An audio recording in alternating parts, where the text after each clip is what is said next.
बढ़ते बेटी, फूल बगिया के मुरझाए सब जैते। हमर हृदय के टुकड़ा तो छीके, तोहर याद पल पल हमरा अइते। हम त डाली के पंछी छुपावा,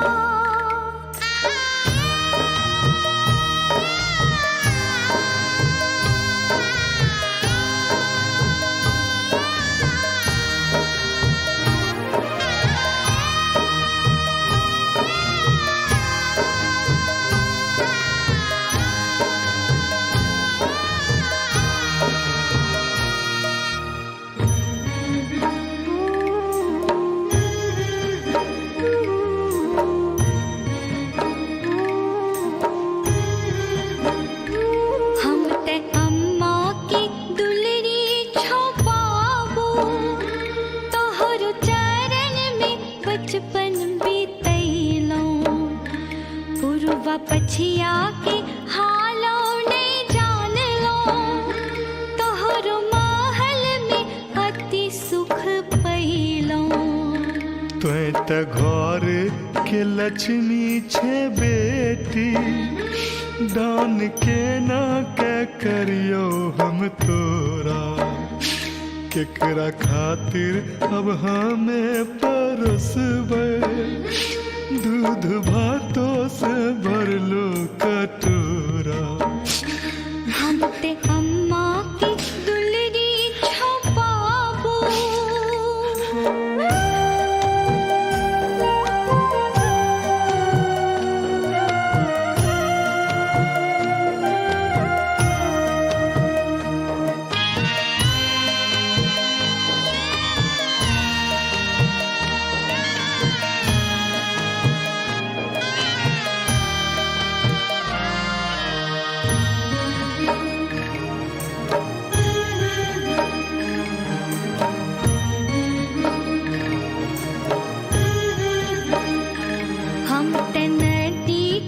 मछरी छो भैया, हमरा काढ़ी मछरा ले जैते। मान के नहीं छोटा करो भैया, नहीं ते साजन के घर निराश अइते। मोह ममता के बंधन गे बहिना, काहे ऐसन बन लिखन विधाता। सोची सोची करजवा फाटे छे, तोहर अनजाने से जुड़लो नाता। हम ते नदी के मछरी छो भैया,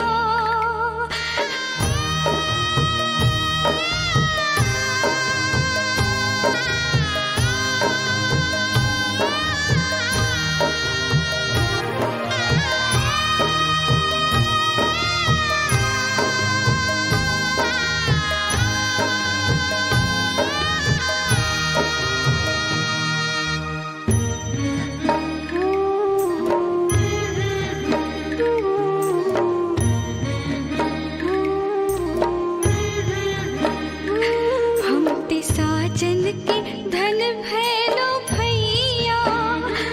हमरा आशीर्वचन सबके चाही, दान के बिरिया लगन के शोभा।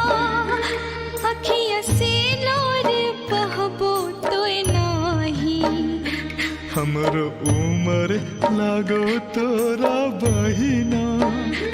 मड़वा में तोर मंगल गान होए छो, तोहरो जोड़ी जुग जुग सब दिन रहो।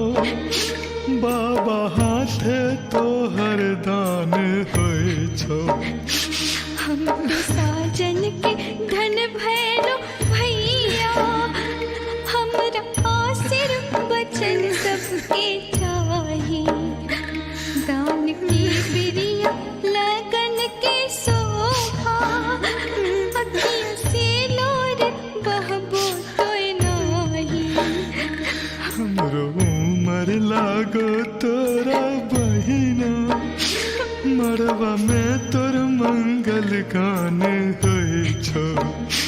तोहर जोड़ी जुग जुग सब दिन रहो बाबा हाथ तोहर दान होए छो हम साजन के धन भैलो भैया हम ते साजन के धन भैलो भैया अखिया से लोर बाबे तो नहीं अखियाँ से लोर बहबो तो नाही अखिया से लोर बाबे तो नहीं